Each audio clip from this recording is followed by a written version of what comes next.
ఇది ట్రోలింగ్ చేస్తున్న వాళ్ళందరూ ఏదో ఒక రాజకీయ పార్టీకి చెందిన వాళ్ళు, మామూలు వాళ్ళు కాదు. దీని వెనుక రాజకీయ పార్టీలే ఉంది. వాళ్ళని మనం విమర్శిస్తే పోలీసులు వస్తారు, విమర్శ పెడితే పట్టుకెళ్తారు, థర్డ్ డిగ్రీ మెథడ్స్ చిత్రహింసలు పెడతారు. మనం చూసినాం ఆ వెంకటరెడ్డి కేవీఆర్, ఆయన అన్నమాట ఏంది, వేరే ఛానల్లో సోషల్ మీడియాలో మామూలు మీడియాలోనే చంద్రబాబు నాయుడు దేవునితో పోల్చినారు. ఆయన ఏం చెప్పిండు, ఒక మనిషిని ప్రవక్తతో కూడా పోల్చొద్దు. ప్రవక్త అంటే దేవుని దూత, దేవుని దూతను కూడా దేవునితో పోల్చొద్దు. మనిషిని కాదు, దేవుని దూతను కూడా పోల్చొద్దు. అట్లాంటప్పుడు మీరు చంద్రబాబు నాయుడు ఎట్లా పోలిస్తారు? అట్లంటే దేవుని అవమానించినట్టు అన్నాడు. అన్నందుకు పోలీసులు వచ్చి పక్క స్టేట్ ఆంధ్ర పోలీసులు వచ్చి పట్టుకెళ్లి కర్నూలు పెట్టి వారం రోజులు చిత్రహింసలు పెట్టారు. ఆయన భార్య ఫోన్ చేసిన రా ఇక్కడ రా అని బోధించారు. ఒక ఎట్లా చేస్తారు మీరు? అన్నది పెద్ద మాట ఏముంది, ఉన్నదన్న అన్నది కదా, అబద్ధం చెప్పలేదు, తిట్టలేదు కదా, చంద్రబాబు తిట్టలేదు, విమర్శించలేదు, విమర్శించడం కూడా లేదు. ఒక సూత్రం చెప్పినాడు అంతే, ఇది సూత్రం అని చెప్పినాడు. ఇది దైవదూషణ అవుతుంది, ఒక మనిషితో దేవుని పోల్చడం దైవదూషణ అన్నాడు, వ్యాసుకొని అన్నాడు. అన్నందుకు అంత చిత్రహింసలు పెట్టినాడు. మరి మనం ఉన్నది లేదు చెప్తే, ఇప్పుడు ఇంతకుముందు మన రవి చెప్పినాడు, అంటే నా మాట్లాడితే నా మీద కూడా చాలా వచ్చింది. నా మీద కానీ రవి మీద కానీ వస్తే మాకేం బాధ లేదు, ఏం కాదు మాకు. కానీ ఆడబిడ్డ మీద ఎట్లా వస్తుంది?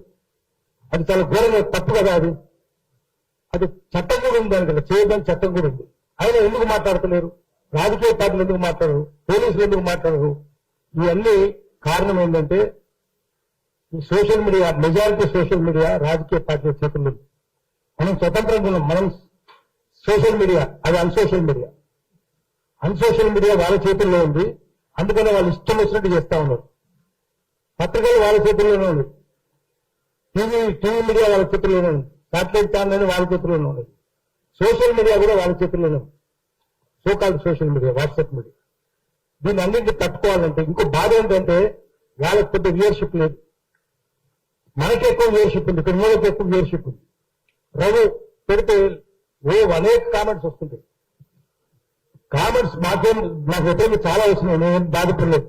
ఏవో మాట్లాడండి పవన్ కళ్యాణ్, కోతులు అట్లే ఎగురుతాయి, మనకేం బాధ లేదు, కోతులనే చెప్పినాం మనం. కానీ ఆడబిడ్డ వేయడం తప్పు కదా. అస్మామి ఆశ్రమం ఎట్లా చేస్తారు, విప్రేశ్వరం ఎట్లా చేస్తారు, తులసి ఎట్లా చేస్తారు? అందుకని మనం ఏం చేయాలంటే అందరం ఏకం కావాలి, సంఘీభావం ఉండాలి అందరి మధ్యన. సంఘీభావం ఉంటే పోరాటాలు అవుతాయి. సోషల్ మీడియా తెలంగాణలో, ఆంధ్రలో కూడా అందరినీ కలిపి, తెలుగు భాష మాట్లాడే వాళ్ళందరినీ కలిపి ఒక ఉమ్మడి రాజకీయ శక్తిగా మార్చాలి. అట్లాంటి తీర్మానం చేయాలి. పెడదాం, ఎక్కడికక్కడ మీటింగ్లు కూడా పెట్టుకుంటూ పోదాము.